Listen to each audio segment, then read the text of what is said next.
আসসালামু আলাইকুম। আজকে চলে আসছি আমাদের নতুন একটা ব্লগ নিয়ে আপনাদের জন্য। এই রোজা রমজানের দিনে সবাইকে রমাদানের শুভেচ্ছা।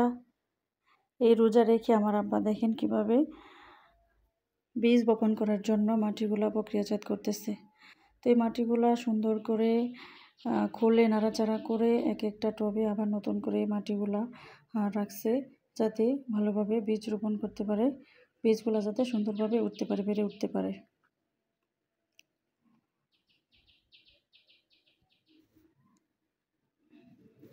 তা আমি ওনাদেরকে দেখার জন্য ওইখানে গিয়েছিলাম। তো এখানে গিয়ে দেখি যে মানে এটা আপনাদেরকে দেখানো।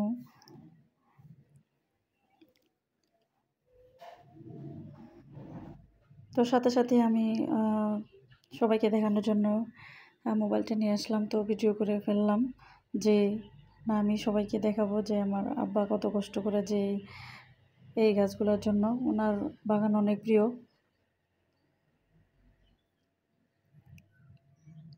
উনি বাগান করতে ভালোবাসেন, সবজি লাগাতে ভালোবাসেন, ফুল গাছ, ফল গাছ ইত্যাদি সব ধরনের গাছ লাগাতে উনি অনেক ভালোবাসেন।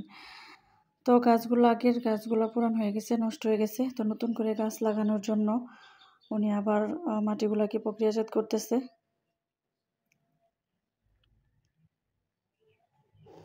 তো প্রক্রিয়াজাত করে সবগুলা মাটি আবার এক একটা ড্রামে বা বালতিতে বা এই বস্তায় করে রাখছে, সুন্দরভাবে রাখছে, যাতে সুন্দর করে রোপণ করা যায়।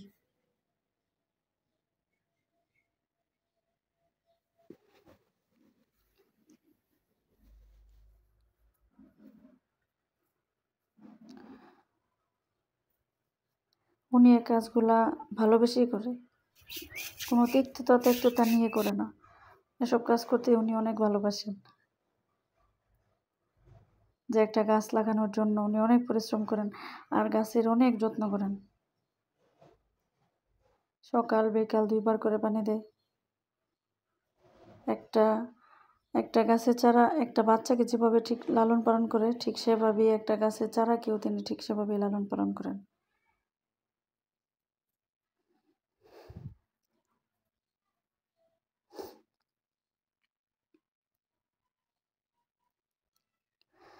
তো এগুলা এলোমেলো করাও ছিল, এখন এগুলা সব কিছু মানে সাইডে নিয়ে গেছে। আর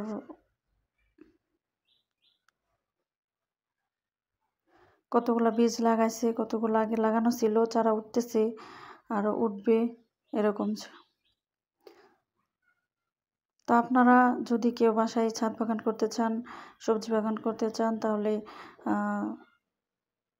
এগুলা দেখেও করতে পারেন যে কিভাবে করতে হয়, যে বস্তায় ভরে মাটি কত সুন্দর করে গাছ লাগানো যায়।